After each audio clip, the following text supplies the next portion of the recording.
Hey everyone, welcome back to the arena. I'm MD, joined here by Matt, and once again a really special guest here that we really can't wait to get into. But before we get into that conversation, love and appreciation to those who continue to follow. What's up, guys? We've got another awesome guest here, like MD said. This is Dr. Chris Lee. Chris is a trauma survivor turned to consultant, coach in neuroscience. He builds a lot of content to educate people on how to find purpose, self-worth, kind of manage stress through self-regulation and science.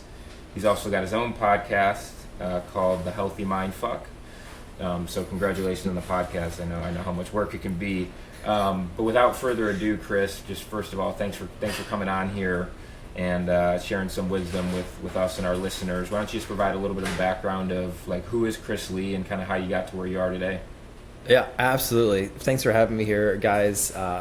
More than anything, whenever I get on these podcasts, and it's like, oh, give yourself a little intro. It's like famous last words. We're going to be here for like 4 hours going into this story. But for a lot of people that like come into this space that they finally like find their purpose, I think a lot of people see the outside perspective and it's like, oh, it had to be like this. Like this is like the perspective. Like there was no other way that this like could have happened.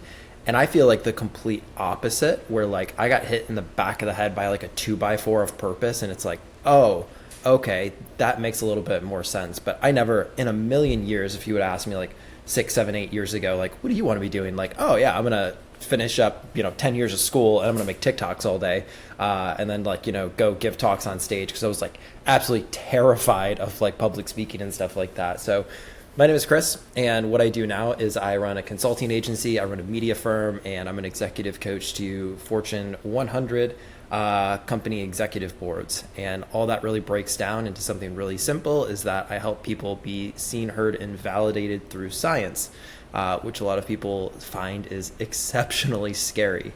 And the path that got me here was not gentle, it was not kind, but it was the one that allowed me to initiate a lot of healing in my own life.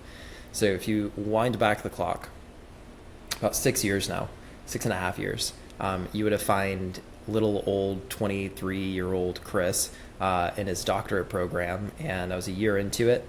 And for sure, the thing that was going to happen, finish up this degree, I'm going to graduate, I'm going to get the white picket fence, I'm going to work a 9 to 5, I'm going to have 1.6 kids, 2.5 dogs, like the whole thing. I'm going to have a wife, I'm going to get a Corvette when I'm 45, probably get a divorce at 46. Like I'm going to do like the whole, like, I'm just kidding, but like I was going through like the American dream type of thing, and it was like, oh my gosh, like how exciting is this going to be? And like I was never really excited because something inside of me just knew that it was wrong. And one thing led to another.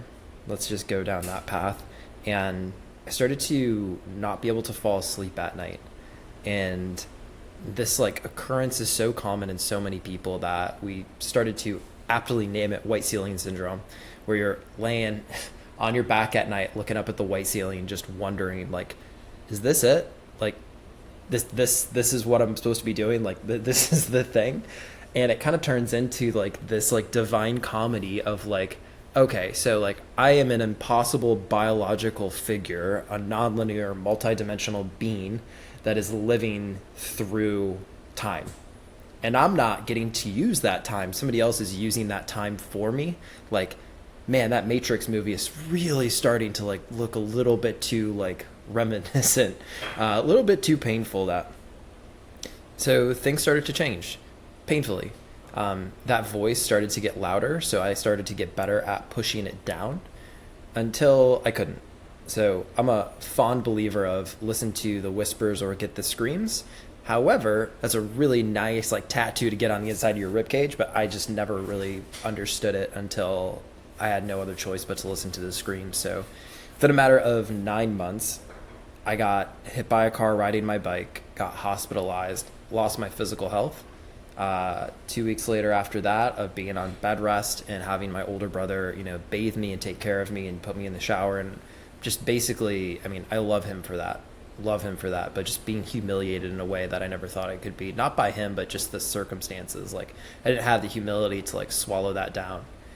2 weeks later, I lost my dad, and truly there's a lot of times, and this makes me emotional, but I feel like I actually lost him.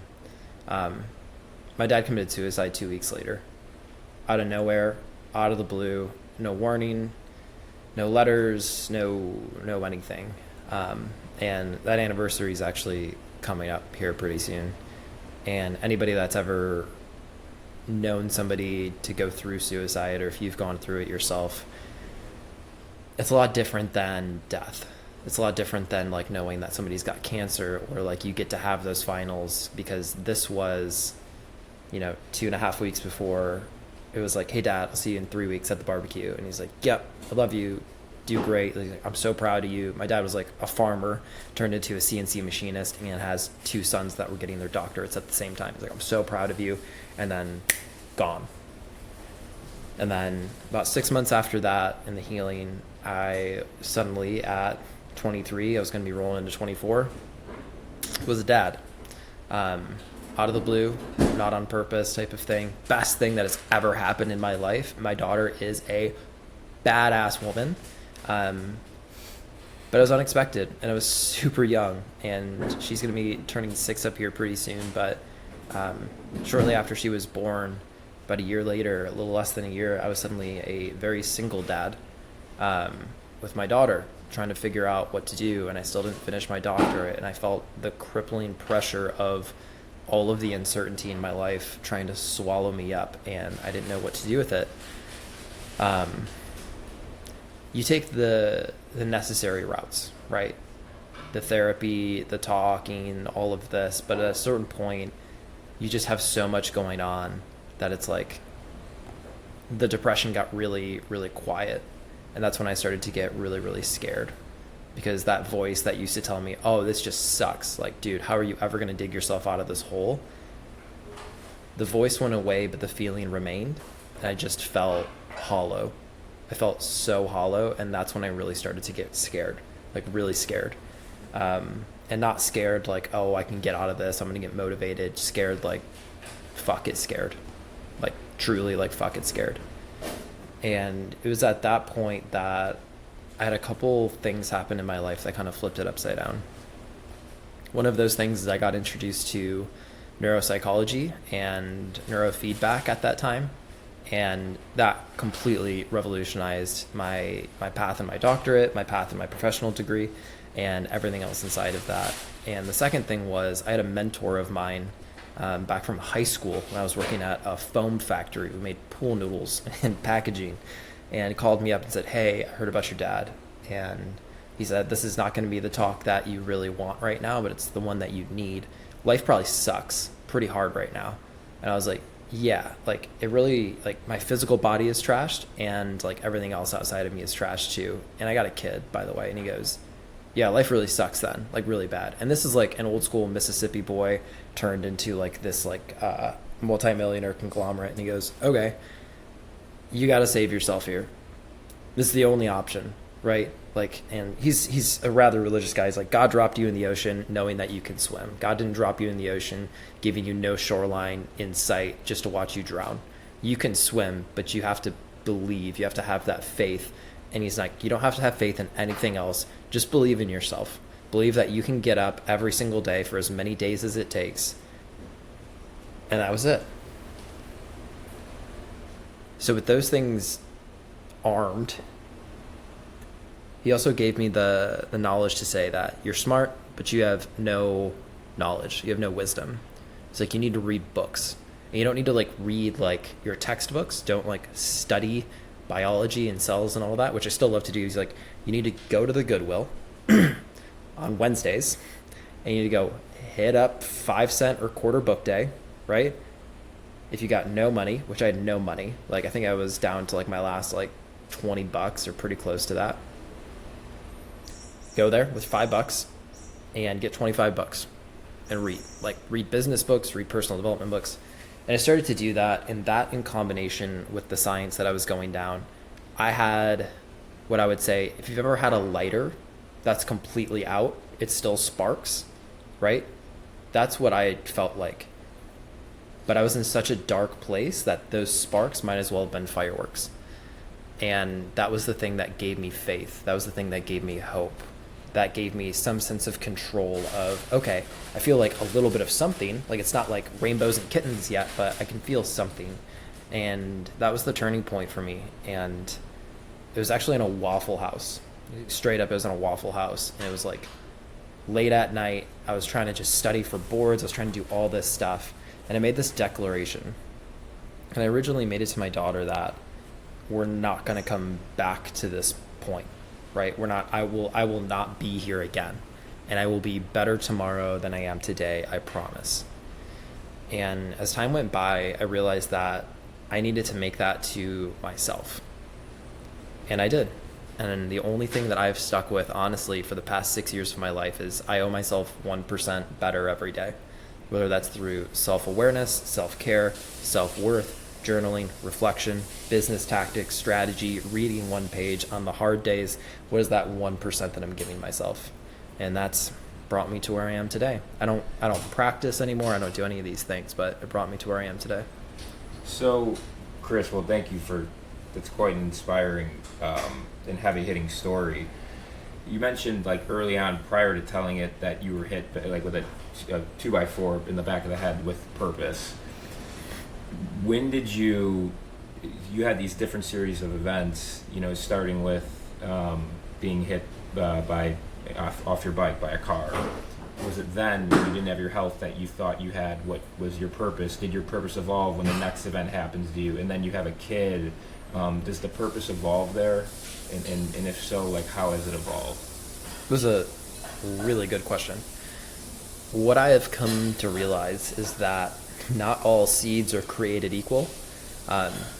Old school, like, farm shit, but if you take, like, a walnut, which has, like, a really hard outer covering, you really got to bury that thing, right? So it has enough time to break through and, like, break down the shell so it can pop up and be this giant walnut tree, because that wood is really hard on a walnut tree, right? Or like a hickory tree and stuff like that.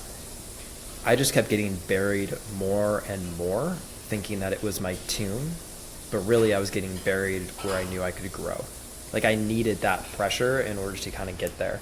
And that's what it was for me. So, like, got hit and I was like, okay, I got this, right? Like, I bounced back from stuff before, I was a collegiate athlete and I had tears and all this other stuff. Like, physical body for me is like, I got this, right? It's a sequence. But then the emotional hit and then the mental hit, and it was like, this is too much, right? Like, this is no longer like, oh, I got this. This is like, I'm holding on to like a cliff with like fingertip type of stuff. And that was when I realized, like, I had to let go, because like the future that I needed, like, which is going to sound squirrely, like, wasn't above, it was like falling down. But like, that was like validation, understanding, acceptance, surrender. All the things that I was always told as a man, like, I shouldn't be doing, they were all underneath. Like, that was all that dirty, gross shadow work that I needed to bring awareness into and then take action on. And that's the same way that I live my life now. And purpose is like a distillation process. Like, I think purpose for a lot of people, they think that it has to be like really clear, like, I help this person do this, or I want to go out and serve this thing. I don't think that, at least for me, that wasn't it. It was, great, what if I start with like this big picture that I want to help people not kill themselves, right? I want to make sure that like dads and grandpas are at Christmas type of thing. It's like, okay, like, if you start with what, you owe yourself a how. And when you get a how, typically the why is going to drive the fuel of that vehicle, right? Because I had a why. I'm like, great, I know what it's like to not have a dad, or my daughter to like not have a grandpa, or any of these different things. And I am super willing to like ramp that up and push that, because my how is pretty simple, right? I'm going to take people that are hopeless, faithless, broken, really broken, and I'm going to show them that they can change, right? Not just like, oh, like random, people off the street type of thing, but addiction clinics, right? People that have been like ripping and tearing on some like pretty nasty stuff, or people that are like, in some cases, have similar stories to me, where life just stacked them up and they didn't have the opportunities that I had to move forward. So what if I can inspire them with business tactics and strategy to help break through some of that stuff? Because we can all say that these people are lucky and they're this and that, I don't think it's ever luck. I think it's self-generated paths. That's like, yeah, some of this stuff, you know, have a higher chance or a likely chance to go do that, but what if you could ramp that chance up? Chris, one of the things you mentioned was learning how to accept and surrender, and how as men we're maybe not so much socially conditioned to do that, and I think a lot of us are hardwired to be in control, and the stretch of time that you had described in your story, you were in anything but control, and so I think for our listeners, surrender is a word that we don't hear every day. Can you elaborate on like what it means to surrender control ultimately, and speak to just the magnitude of not being able to do that as men, and maybe why that ultimately leads to our collapses? Yeah. I think that lack of vulnerability, that lack of intrinsic emotional availability, and it's not even like that we're not emotionally available. Like, I think all of us kind of hit that resistance point where it's like, I could, but I don't want to because I don't know what's going to happen because I've never seen it, right? Like, I love my dad, love that guy, but like, I don't think I've ever seen him cry, right? Like, if he was crying, like, he must have like had a finger amputated or something like that on farm equipment type of stuff. Like, so like that vulnerability and that acceptance, like the more that I started to dive into like healing and my own shit, the more I was like, oh, like if I have a cup and I want to make room in that cup, I have to pour some of what is in that cup out, right? If I want happiness, if I want joy, if I want more purpose, I'm pouring it into a cup that not only has a lid on it, right? I'm not emotionally available, but like it's already full anyways type of thing. It's like a slushy cup where you can like put the lid on and then fill it all the way up and you get a little swirly on the top. That was me. I was at capacity, right? But I wasn't filled up with like unicorn kisses and, you know, rainbow tears and stuff like that. I was filled up with grief, sadness, anger, frustration, pity, shame. I was filled up with all of that. And the surrender and acceptance that really needs to come through was just acknowledgement of those things, right? It wasn't trying to go through and say, okay, like, let's like break this thing, or like, let's do this, or like, let's do that. It's like, no, this is where I'm at. It's not good. It's not bad. It doesn't feel fantastic, but this is where I'm at right now. So instead of trying to like fix it, like I'm broken, I'm going to love it, right? I'm going to love that shame has come into my life and decided to make it home. And instead of saying, hey, you're fucked up, you're broken, it's like, no, the identity of shame is a version of me, right? That I felt ashamed for like not being able to, if we're going to get super real, provide Christmas presents for my daughter when she was 1, right? Like I was so flat broke that like when she was 1, I'm sitting there in my like raggedy ass apartment and like I couldn't provide. Like I was like, sweet, like I got food for the next week, but I'm like that fucking broke. I was wildly ashamed of that, right? Wildly ashamed. And I don't have a ton of control over what happens in the past, but I can definitely go back and love the versions of myself that felt those things. So it's going back and saying, hey, Chris, at 25, you're like fucked, my man. That like sucks, doesn't it? Instead of saying like, here's all the things that are going to get you out of the hole. Let me fix you, right? It's going back and going like, dude, sit down, have a coffee. What's up? Like, I'm reading through like the last couple months of your life and it looks pretty rough. I'm not going to lie, right? Like, how are you? Like, not like, are you okay type of thing, but like, dude, how are you? Like, tell me that you're good. Let's get through that. But like after that, like, you sleep at night type of stuff. And then sitting there, shutting up and listening and saying, yeah, dude, I'm not gonna lie, that does suck. That's rough. And helping them validate that instead of like, dude, that's a weakness. If you show that weakness, you're a bitch, right? I grew up in college sports. Like, if you ever went to like a college locker room and like just started crying because like you had a rough game, fuck that, dude. You're no, right? That's not it. But that's not real. There's no crying in baseball. Yeah, there's no crying in baseball, right? There's no such thing. And like, this is the thing is like, we all know this though, right? This is like a universal thing for men, right? And more so than anything, it's going back and picking up the pieces of me that I lost, that I gave up. Go ahead.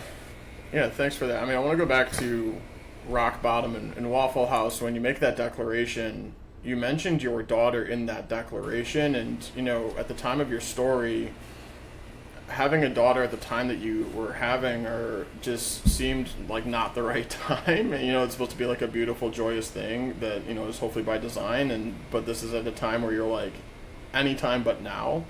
Do you look back and say, and I'm just curious, like, how much of that declaration did you have her in your head versus yourself? And do you look back and say, like, there could have not been a better time because this was a driver to establish that purpose that I'm not going to go back, not just for myself, but for her as well? This is where, and I'm going to say, like, this is like that weird parenting advice that I got no business giving, but I went through, and that really simple declaration that I wrote on the Waffle House napkin was, I'll be better today than I am tomorrow, right? And that was to her, right? Because, like, I felt like I was such a bad dad that I'm like, it's the dead of winter. Yeah, we got an apartment, we got a bed, we got some food, we got some of these stuff, like, I got a car, so, like, it's not, things are not, like, I look back and say, like, it's not, like, awful, but, like, I'm constantly worried about getting food, constantly worried about having money to go get diapers and stuff like that.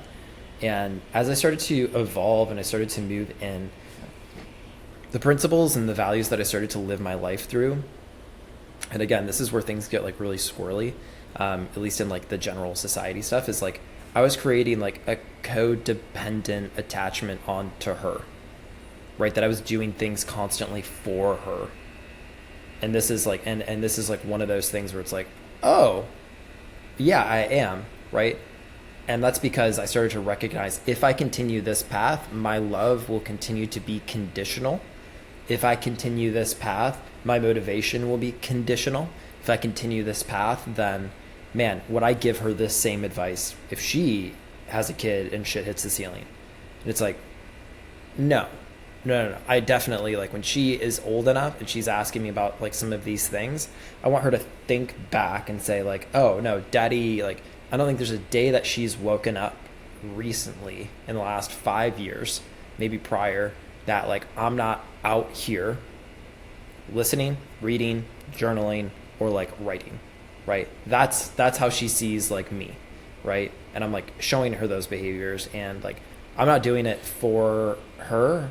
I'm doing it as, like, a platform. I'm, like, cultivating the environment around her so that, like, when she starts to go do those things, like, there's not this codependent attachment onto, like, why or how. It's like, no, baby, be selfish. Like, do some of these things. Like, build up that self-worth, build up that identity, right? Because I was building up this victimhood identity around her, right? Of, like, oh, no, I'm doing this so that she can have those things. And I'm not saying that that's necessarily bad. I just recognize that down the road, like, what happens when my entire life for the next, like, 20 years, I do all of this for her, right? I'm just constantly doing this over and over for her, and then she's gone.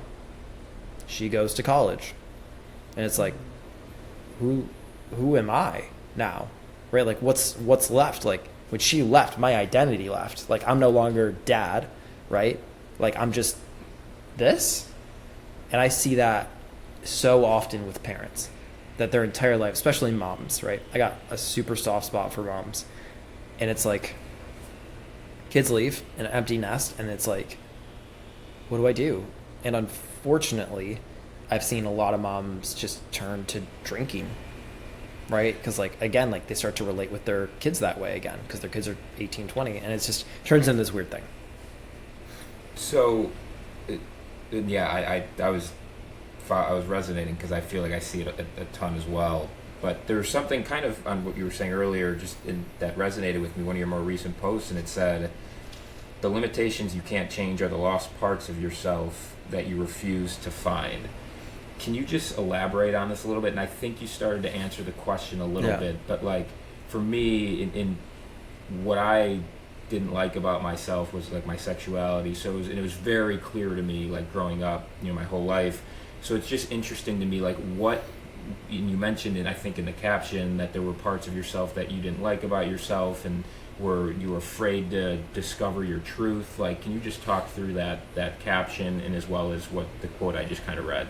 Absolutely. So this whole thing is something called parts work, and this is like what therapists can use a lot of the time, and I found it extremely beneficial with my therapist, and I have some coaches that have gone through and they understand this. But for myself, those parts of me that I was ashamed of, the parts of me that were guilty, the parts of me that didn't have worth, that didn't have values, that didn't have all of those things, and I just didn't see them as valuable, I like threw them away, right? And I was like, that doesn't work, right? Like, I should sketch that out of here. And I only wanted the things that were good, right? I want to be driven. I want to be motivated. I want to be healthy. I want to be fit. I want to be, confident. I want to be clever. I want to be smart. I want to be all of these different things, right?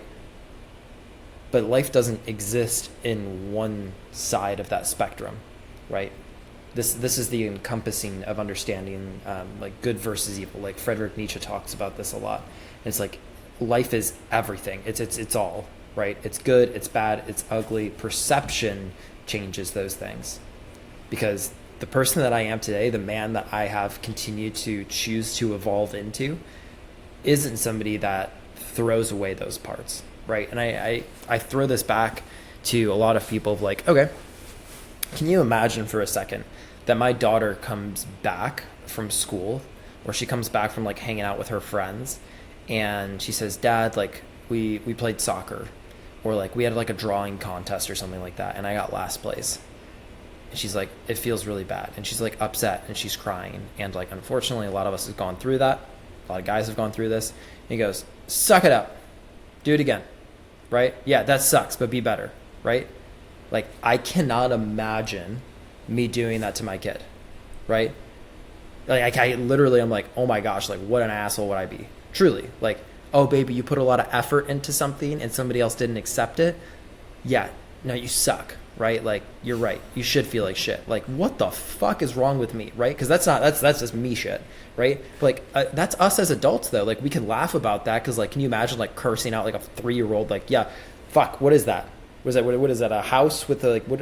Like, no way. But yet, every time that we put a lot of effort into something and it doesn't get the results, we like make the podcast, make the social media post, and then we don't suddenly have like hundreds of thousands of followers and millions of dollars in the bank. We're like, yo, I'm a piece of shit, right? Like, I'm such a piece of trash. No, feel what that was.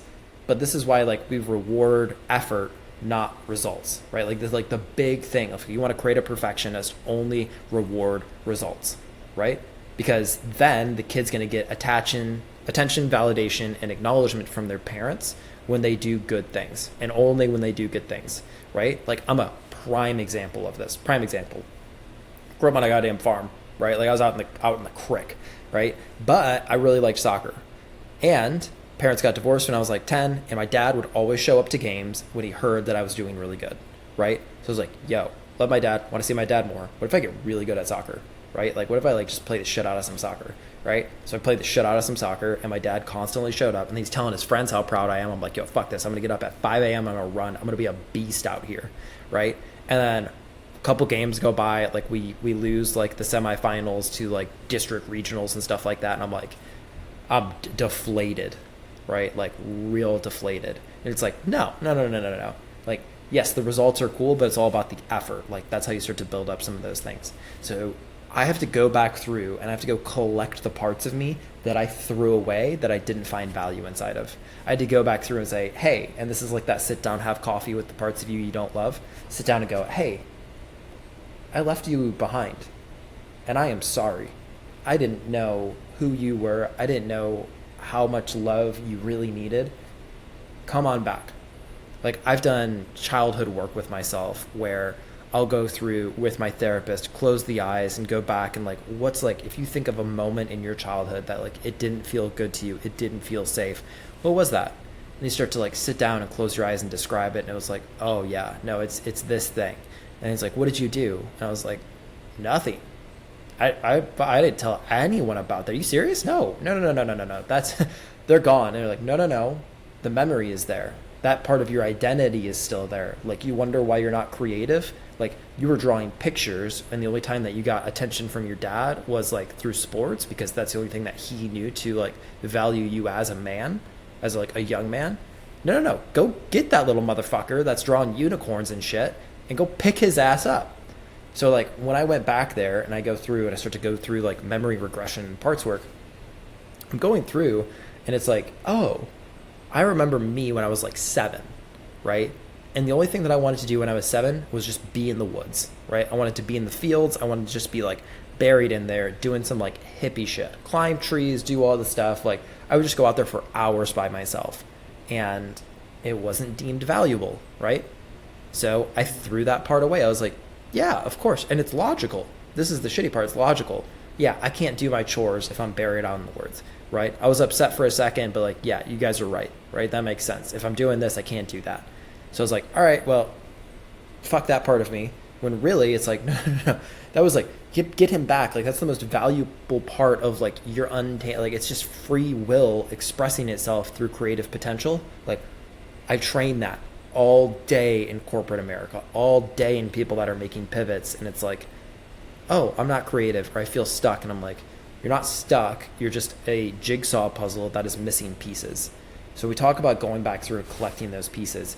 The easy ones are easy to come get, right? It's like, yeah, I'm really proud of that thing I did. Or like, I'm really proud of like having a podcast. I'm really proud of like, social media. I'm really proud of these businesses. And it's like, well, what are the things you're not proud of? Right? And are you willing to be vulnerable to go back to collect those things? Because like, that's what's going to fuel your art. That's what's going to be your motivator. That's a different kind of fuel when you're not just one part of you. You're not just the good, but you're all of it, right? Like you're not just optimistic. You're not just this, but you can sit dead in the middle and say, this sucks, but this was good, but this sucked and that was bad, and all of these things, and live in the now, right? That's where like I see people in their power. So you've mentioned the word vulnerability a lot. Like, has your relationship with that word transformed at all through your life? Like for me, I think about myself, and I viewed that as weakness for a long time, and now I view it quite the opposite. But I'm just curious, kind of what your relationship with the words looked like, and kind of if it's evolved at all. Because it's come up a lot in this conversation. It's a really powerful word, and it's one that I think is often misconstrued, especially around men, and how we view vulnerability. Yeah, like I'm just gonna like just talk brass tacks here. I am a like very masculine man. I just chopped a beard off. I had a big ass beard. I like hit the gym. I lift heavy shit up. I'm in phenomenal shape. I'm a very masculine man, and I will sit there with earrings and painted toenails in the middle of the fucking park and do tea time with 50 unicorns with my daughter. But that's not vulnerability. Vulnerability is me being able to like sit with my therapist, to sit with my partner, to sit with the people that I love and go, I need help.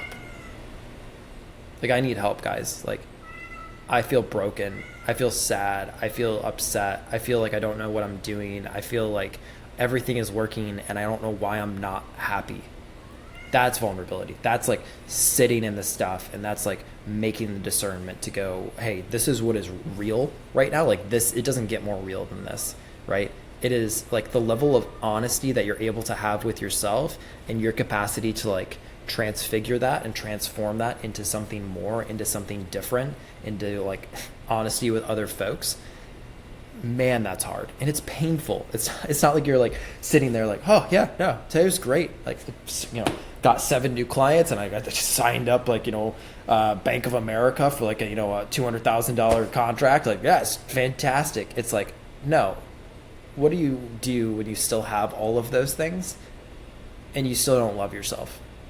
That's vulnerability, right? It's that capacity to be truly honest.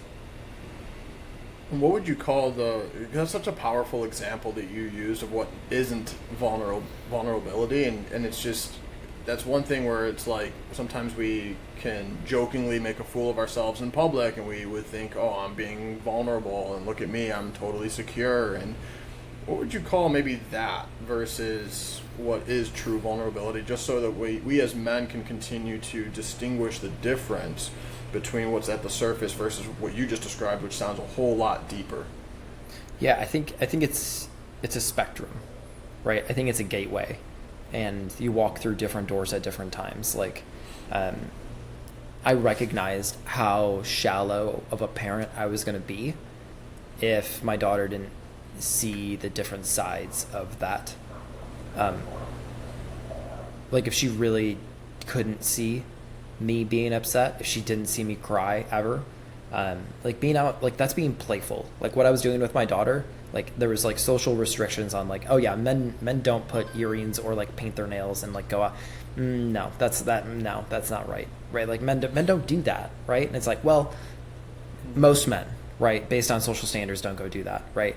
And the only thing that would stop me from doing that at the park or the coffee shop is what we do a lot of the time. We go to the coffee shop and go do those things is like me giving too many shits of what other people think.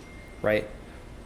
But really, what breaks down to is like, I will let my daughter, like, that's the type of guy when she's old enough, like, I want her to date the guy that is willing to, like, go do unicorn shit in the park with their kids down the road, right? Like, I'm trying to create a standard of acceptance of self over acceptance of others. Because honestly, at the end of the day, like, this was like the hardcore realization.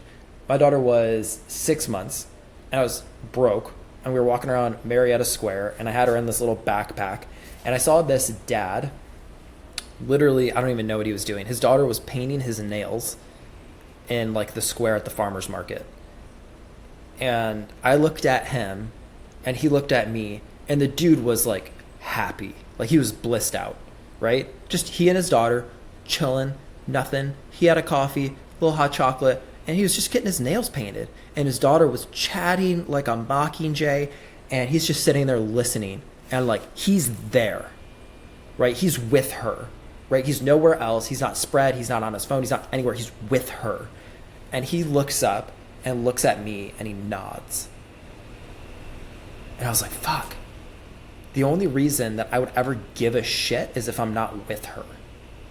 Right? That's the only way I would ever give a shit is if I'm not with her. Like if we're at the coffee shop and like somebody's over there and like judging and like all this other stuff. And I can't tell you the number of people that have come up to us doing whatever the frog that we're doing, or if I'm playing it and run around, or I'm like sweaty and gross at the park or whatever the heck it is. And like dad's coming up and saying like, thank you for reminding me to play. Like mom's coming up and saying like, thank you for like playing with my kid. Like their dad's been sick in the hospital. Like all these crazy things start to come up when you just show up authentically. And for me to show up authentically, it's again that vulnerability. It's that passageway of like, oh no, I'm always kittens and rainbows. Like everything's always good, right? And it's like, no, like I have bad days too. But the contrast of knowing that things can be bad allows you to experience the things that are good in a different light. So you said something there that was that I liked, which was the acceptance of self over the acceptance of others. And I was at the bar last weekend, and I was talking to someone, and I would have just had no idea, but they said like, you know, they opened up to me a little bit, and they're like, you know, I just I've been really thinking about like what other people think about me lately, because I haven't posted on Instagram in a year, and I feel like people are thinking that like what's going on with her, like why is she not posting, like there must be something wrong with me, there must be something wrong with her. And it just hit me of like how, you know, because I've gotten a lot better at it, but for a lot of people, just how much we care about what other people think, and accepting ourselves over accepting others. Like how do we get to that place? Because I know, I mean, I think I'm a work in progress. I've gotten a lot more, I think I've gotten a lot better at it. But I'm just curious, like, how that process has worked for you, that acceptance process. Dude, I'm the same. Like, I'm like such a work in progress. Like, I'm trying to think what it was. So my daughter and I go to, our Saturdays and Sundays have been like the same for like 3 years, right? We go to a museum, we go to the coffee shop, we go to the bookstore, and we go to the park, and we color and do something. And we were at the museum, and I'm trying to remember, like something popped up, and I got like really embarrassed with something. I can't remember for the life of me what it was. And I was like, oh, no, we're not going to go do that, or something like that. And I was like, why? Like, why do I care? Right? Like there's like probably like, you know, 100 kids running around. And it's when my ego is bigger than my capacity to play. And like play is my innate value. Like I'm a playful person, like really. And when I take things too seriously, I know that I have gone off the deep end of like, okay, we need to like flip the script, acknowledge, shift, pivot, right? Like, yeah, I feel embarrassed. I feel embarrassed because like I am starting to care what other people think. I'm going to validate that. I'm going to accept that. And then I'm going to give myself permission to change. Right. And I went through that entire sequence, and I was like, oh my gosh, like this is like the most silly thing. But It's when you can let those values come through, and like the ego cares about what other people think. The ego needs to be validated in what it does, not who it is, right? Over and over and over again. And this is what we see. The Stoics talk about this. Socrates talked about this. Plato talked about this, right? Like so many of these different classic literatures, like Count of Monte Cristo has a huge like rippling chord through a lot of these different novels of like, oh, identity, right? You kind of got to like know who you are and then know how that got formed and then look at the values underneath those things. Because at the end of it, I don't want to have to go through, and I constantly compare this to like what my dad probably got to experience after he died, which was my dad was like a pretty serious person, right? But he really wasn't, right? Like I hear stories of like people that he went to school with in high school, and you're like, your dad was like a jokester, right? Like he was super playful all the time. Wasn't an asshole, right? He was super respectful, grew up on the farm, right? I'm sure there was like willow swatches back there somewhere, but it's like your dad was just really playful. And like me and my brother both picked that up a lot. But when I get too serious and I start to care about what other people think, especially in social media, right? Like social media is a trash fire for that. But I'm not doing social media to go out there and get validation, right? My goal in social media is not to point to like my why, but to show the what and the how. And I constantly try to diffuse responsibility of like how I did it onto the strategy and the system so that other people can take the strategy and the system despite it being me, right? Because it doesn't have anything to do with me. It has to do with the strategies that I've deployed. Mental, emotional, physical strategies over and over and over again. And when I put the responsibility onto those, it takes a lot of responsibility off of me. Because I don't really give a shit, right? At this point, like truly, like when you're regulated, when you're happy and things are working, you don't give a fuck. Like honestly, like I think everybody's kind of gotten to that point. Whether you're like 3 margaritas in and you're like, you know what, fuck that. Like all this, like this, none of this really matters anymore. Like I want to go do this shit. This is like, back in like undergrad, I had like one friend, and like when he had like 3 drinks, you just gotta watch him because the thing that makes him the most happy is adventures. Period. Right? He's literally an explorer now. But the thing that makes him the most happy was adventures. So when we know that, I'm not gonna say his name, but like if Tony gets like 3 drinks in, make sure that Tony's got flip-flops on and it's cold outside. Because if not, Tony's gonna be off in the woods exploring. You gotta keep an eye on his ass, right? Or else he's gone. You can't find him. So like, and it's like, look at him like living his innate values, right? Like that's what we should all do, is go out and have like that lust for adventure and that lust for like living through those values. And it sounds like you have to, back to your slushy icy cup example, it sounds like you have to free up a lot of space to be able to figure out what that is. I want to pivot a little bit just from one of the themes that we've been having conversations recently about has been the relativity of people's problems, and this toxic comparison of if my problems are worse than yours, then we ultimately will diminish each other's problems such that no problems exist. I'm wondering, I want to go back to the humiliation you were feeling when your brother had to take care of you because you were physically unable.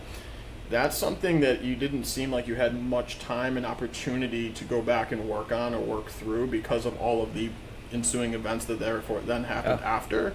Did you find yourself in that same mindset just within yourself of, who cares about my humiliation? Here's what else I have going on. And did you have to then go back and work through that at all? Yeah, definitely. So my brother is like my best friend still.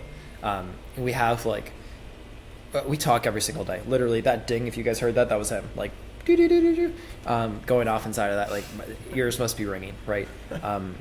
But he and I have an amazing relationship, and he and I have done work separately and together on losing our dad through suicide, and it sucks. It's like not like, oh my gosh, like let's go like do ayahuasca down in Peru and like life will make sense. It's like, no, we're gonna sit down with a cup of coffee and this trauma therapist, and we're gonna talk about how bad that sucked and like how fucked up it made our lives. Right? And it's like, oh yeah, it made our lives like this. And then like 20 minutes in, he and I are like yelling at each other.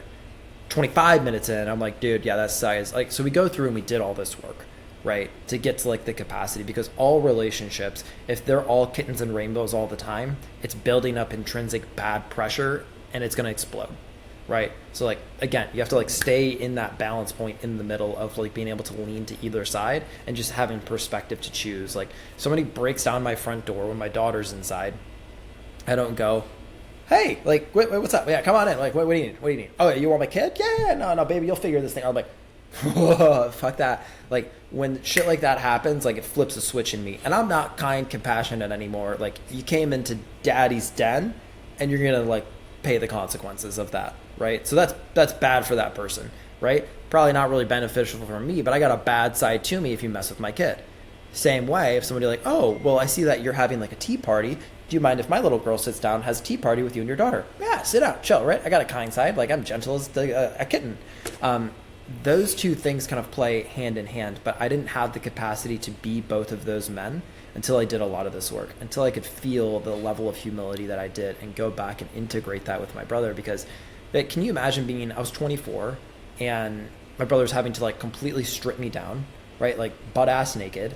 And I was like, got catheterized from this car accident. Like I got messed up, right? And he's like holding my folly and like taking me into the shower because I can't stand, right? And he's bathing me, like literally getting a sponge bath from my older brother. And like, again, masculine guy, bearded, dude, bench presses 350 on like a bad day. Like he's just like picking me up, manhandling me and putting me in the bed.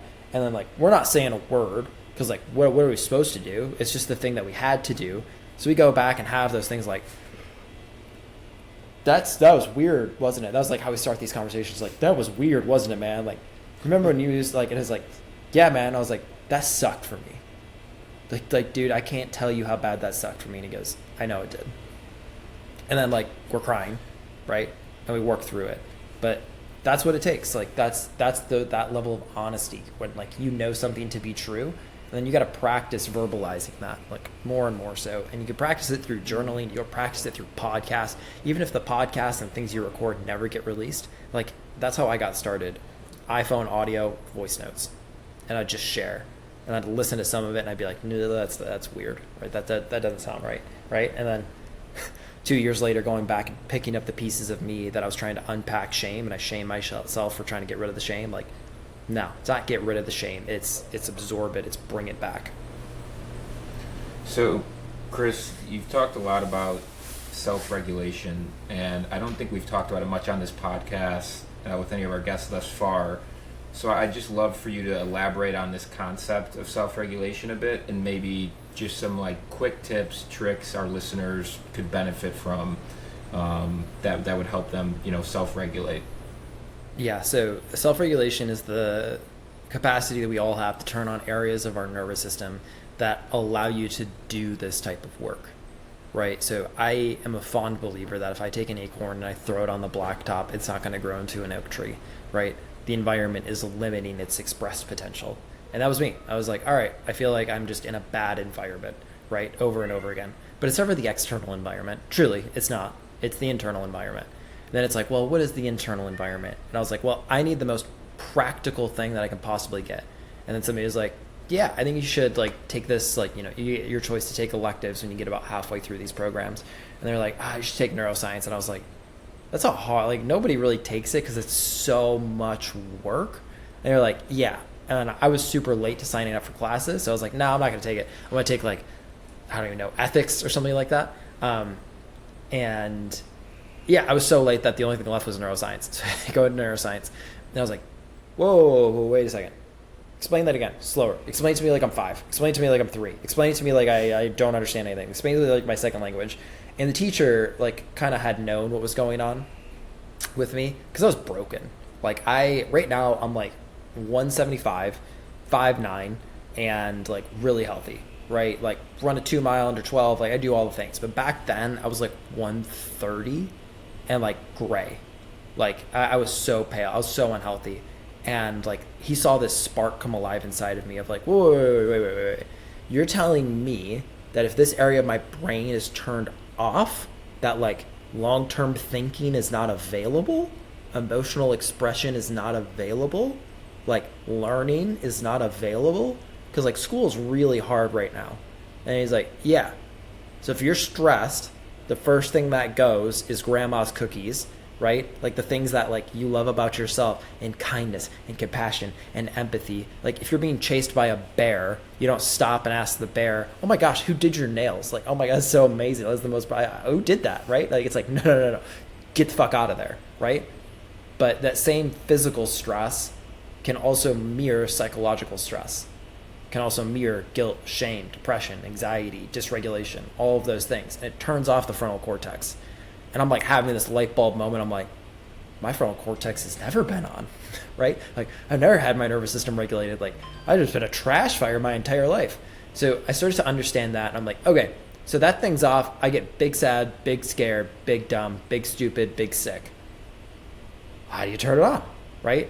And this is where the world of self-regulation starts to come in. They're like, well, there's certain practices that start to rewire and frame, and plasticity comes in. You can stress the frontal cortex in order to turn it on. Same like, I want bigger biceps. It's like, okay, well, you don't run to get bigger biceps. You do curls to get bigger biceps, right? And most people are doing that exact thing for their nervous system, where it's like, okay, I want to get a stronger like frontal cortex. I want more cardiovascular. I want this. I want that. And what they go do is essentially like saying, I want bigger biceps. Go run. And they do that with their nervous system. It's like, okay, I'm going to go do mindset work. And it's like, no. You don't need mindset work yet. You do, yes, but like that's phase 2 or 3. What you need right now is focus, deliberate focus. And you need to do that through these specific channels, right? And starting to incorporate that. So when I talk about like stress management and self-regulation, those two worlds kind of go hand in hand. So we talk about physical stress, sleep, diet, exercise, habit formation. Then once that's been completed and we got a little bit of a platform to that, then we stack up to mental stress. This is certainty, scheduling, values, and mental models. Once we get that, we can stack up and go to the next level, which is emotional regulation. This is somatics. This is emotional intelligence. And this is trauma integration. Once we have all those things, then we go to the next level, which is relationships. This is community, culture, communication. And once we have all of that, we can kind of go to bigger things. So we can go from egocentric to world-centric to ethnocentric to ethnocentric. We can start to stack all of these things up. But at the baseline, like everybody wants to go to like self-ascension, self-actualization at the top of the pyramid, right? And then they crash, right? Because they don't have the skill set to hold themselves up in those choppy waters. Because like if you don't know who you are and you go into self-actualization world, you're like, oh my gosh, yeah, of course. Like you read all of these books and it's like, oh my God, yes, oh my God, yes, oh my God, yes. Like, can you disagree with people? Like, do you have the capacity to disagree and say, yeah, that's an idea, but I think that's dumb in my life, right? Yeah, I do that all the time now because I have a sense of identity. But that's where self-regulation really builds up, is like, all right, train the frontal cortex, train the temporal lobes, train all of these different things. So like when stress comes, yeah, turn off the frontal cortex for a second, recognize when that's off for me, and then be able to turn it back on. And I use technology, I use strategy. So it's like, hey, like Aura Ring is a really great one, right? I use that all the time with a lot of my different clients. And Mendy is a really great one. It's a great tool. And I'm like, hey, your cortex is not online as much as it is, or if like you have a huge business meeting, or if we're doing like company mergers, or we're doing a lot of these things, like, hey, we're about to go for like a second seed round at like $400 billion or $400 million. It's like, you know what we really need right now? Like, I need you to get so much sleep that when that day comes, like you're just pissing excellence, right? And that means like we're gonna prep 2 weeks prior. So we're gonna fill up that sleep debt because like you're a startup and all you've been doing is some dumb stuff, coffee till 6 p.m. at night, and all you're doing is eating sushi. Great. We're going to go on this whole foods diet. You're going to walk, run, gym 3 times a week. You're going to go social community. We're going to do all these things and regulate. And then they're like, this stuff is so dumb. And they show up on the day that they got to go get like, $100 million from investors, and they crush it. And they're like, my bad. Like, you were right. Right. You're absolutely right. Like, this is not a caffeine fueled like rainbow dream. This is a like consistent process that I can deliberately create. Like, high performance is never an accident. You're never lucky. It's every single time it's trained in some way, shape, or form. Wow. I love the rainbow caffeine dream metaphor that you just dropped. That's, but, I mean, everybody gets addicted to that.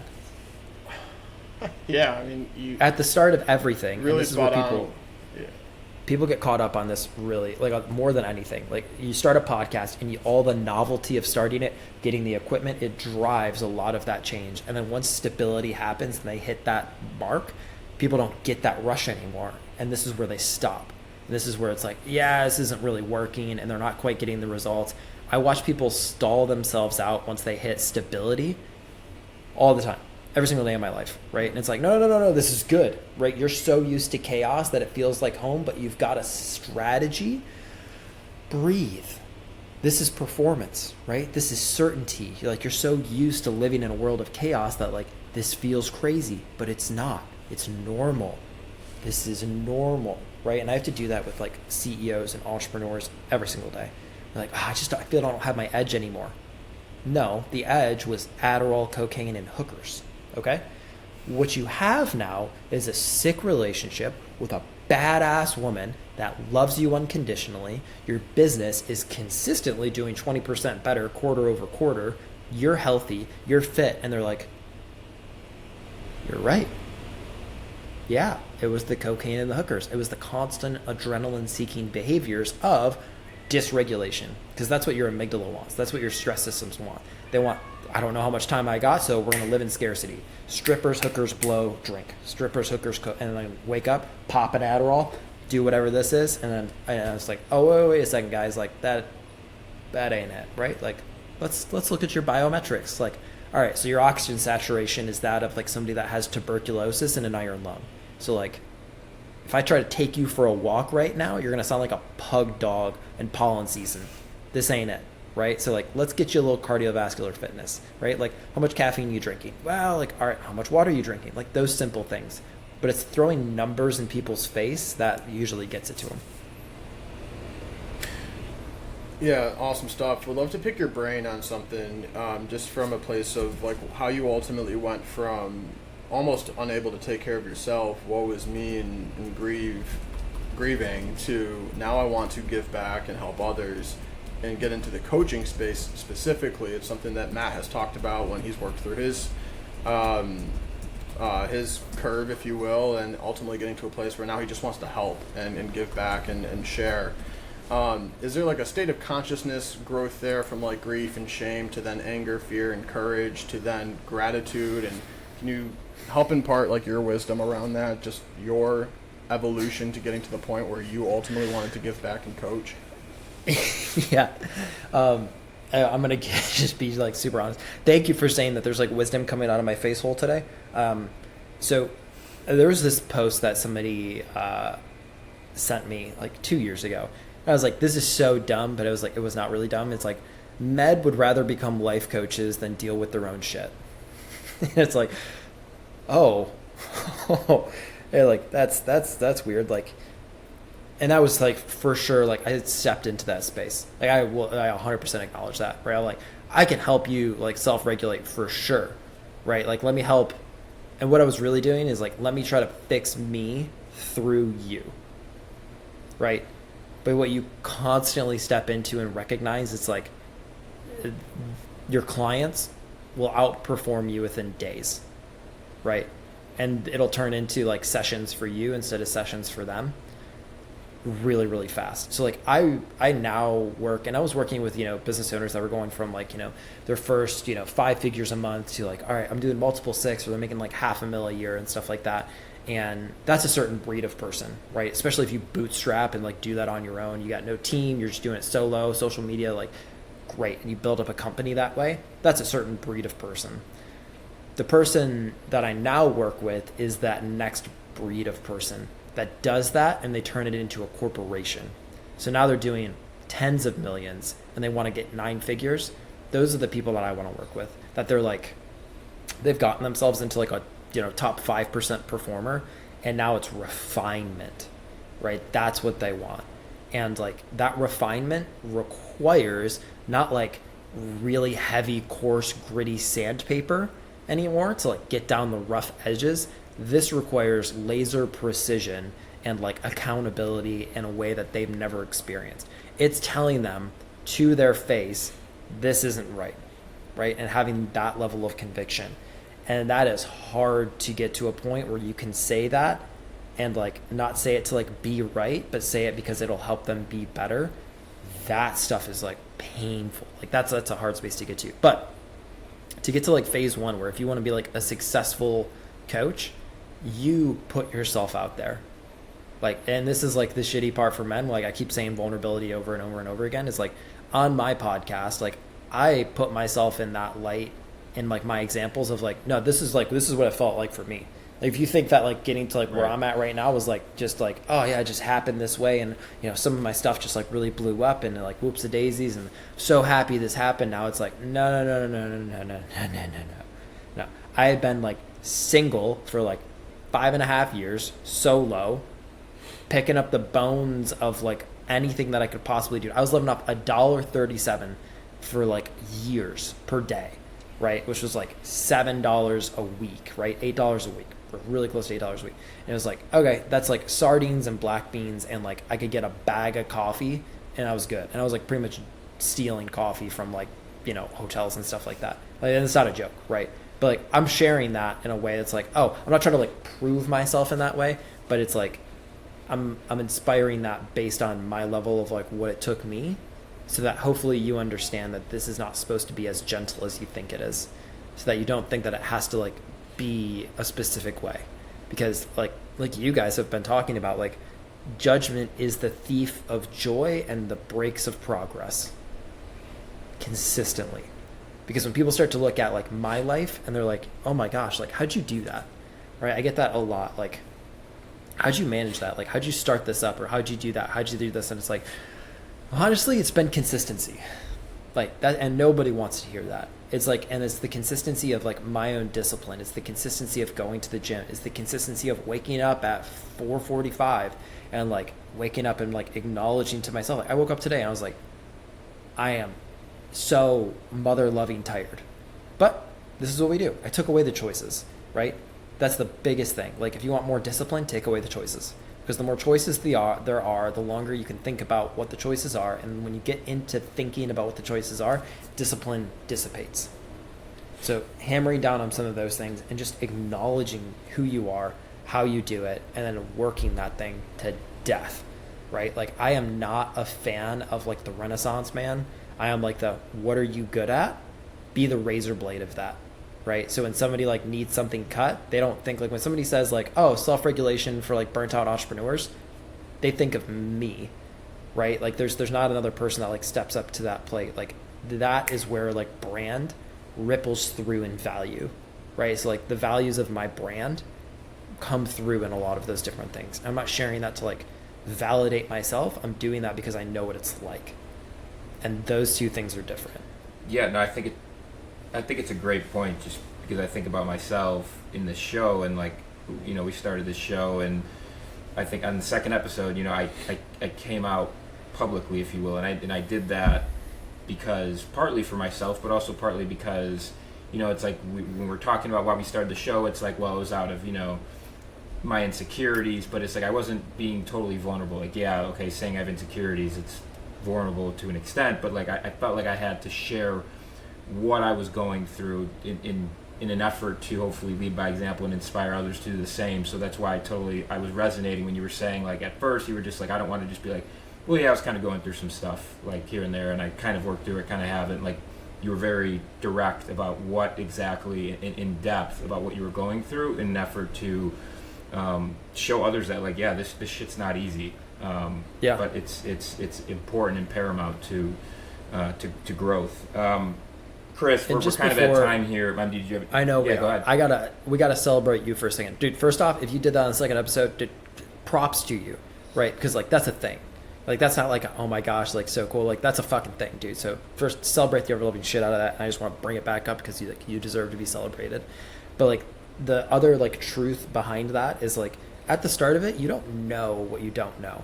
So like, if you're doing it and like to heal, fucking do it to heal, right? Do it to understand. Do it to like do a lot of those things. Like, I definitely 400% started my shit to like try to like make money, like to try to start a business, try to do some of those things. And then slowly and gradually over time, I was like, all right, I'm really selfish about this. Like, I'm doing this in a way that like probably isn't super like not sustainable. So the fact that like you've gone in, acknowledged that, witnessed that, and then recognize that that part of you is intrinsic, got connected, right, through purpose, and shared that, not for the sake of like, I need somebody to like validate that this is the thing for me, but you're doing it out of a space of service. So like other men out there can come out and like recognize your bravery. Like, bravery is contagious. Confidence is contagious. So the fact that you did that publicly, like, can you imagine even if one person, right, one person goes out and they recognize and they hear that message, like, you changed their life forever. One person, you changed that person's life forever. And like, that's how I try to go through a lot of these things too. If like I could change just one person, right? If somebody just like hears this and like just recognizes like it hits home in any way, that one person would have been my dad. Could have been my dad, right? And I've been so blessed to have messages from people that have been like in a bad place, right? It only takes one person. It only takes one sentence. It only takes one post. It only takes one reel. It only takes one bit of content to make sure that somebody is still there at Christmas. So I just want to acknowledge you for that. Thank you for that, Chris. Yeah, no, I really appreciate that. I appreciate the kind words and the acknowledgement. So we've got 3 rapid fire questions for you to wrap this thing up. The first one is, what is the best piece of advice you've ever been given, or just like a favorite quote? Best piece of advice or favorite quote? I think the best piece of advice I ever got was just doing the 1% every single day. Like that, the thing that you owe yourself when you wake up in the morning is not perfection. It's not, achievement. It's 1%, right? And then being able to label that thing. I mean, that has been the thing that has driven my success in everything. Like, people forget that time rolls no matter what. If that's a consistent changing factor that you're going to be able to sustain, awesome. Like, use it. So if I would journal on a sticky note every single day, 1 sentence every single day, in a year, I will be the best sticky note writer you've ever seen, right? And people constantly forget that. So instead of doing it today, they'll like, I'll do it tomorrow. But then tomorrow becomes next year. And I see this all the time too. Somebody asks like, oh my gosh, like you talk to like millions of people now. And it's like, yeah, but I started off talking to my grandma, right? She was the only person commenting on my shit. I love her so much. Oh my gosh, she's still every single day like, oh, you're so great. I love you so much. Miss you so much. And it's like, I love you so much, grandma. And at the same time, like being able to like validate a lot of those different pathways of like, okay, and then it started with a random person and then 2 and then 3, but it's only 1%. That's the thing that stuck out the most. So the next question is, if you could have dinner with anyone in the world that are alive, who would it be and why? I'd have dinner with my dad. For sure. In a heartbeat, yeah. I would bring my daughter and I would introduce them. I would say, hey, it's your granddaughter. You never got to meet her. And that's one of those things that I still work on a lot, is like, I'm mad at him right now. And I'm working through that a lot, but I just so wish that she would have been able to meet him. Yeah, that's beautiful. And then lastly, just like, what do you like to do in your free time, hobbies? I think you kind of touched on some of them, but yeah. Sounds like reading. I read. Running. Yeah, I read. I fucks with books. But I still play soccer a lot. I'm really, really lucky. I live down by the beach, down here in Florida. So I paddleboard a lot. I swim a lot. I go for a lot of walks on the beach. I really like puzzles. Like if you ever go to Barnes & Noble in the back 40 of like their toy department has like these really cool puzzles that you can like constantly work on. So what I'll do is at the end of my day, no more neuroscience, no more business strategy, no more Harvard talks. It's sit down, do dinner, clean up the house, put my daughter to sleep, put my headphones on. I listen to like high fantasy books, go for it, right? And I work on puzzles. I'll do, my goal was like, all right, I want to be able to do a Rubik's Cube in under like a minute. Did that, and then I moved on to different puzzles. That's what I do. Or I just am smashing my brother in Super Smash Brothers on Switch when he gets his kid to sleep. That's awesome. We've asked now like almost 35 or 40 guests that question. Never had puzzles. Very unique, very interesting, very cool. All right, Chris, we're going to wrap up here. Thanks again for your time and for sharing your wisdom with our listeners. We really appreciate it. Thank you. Thanks, Chris. It's been my pleasure, guys. Yeah, thank you.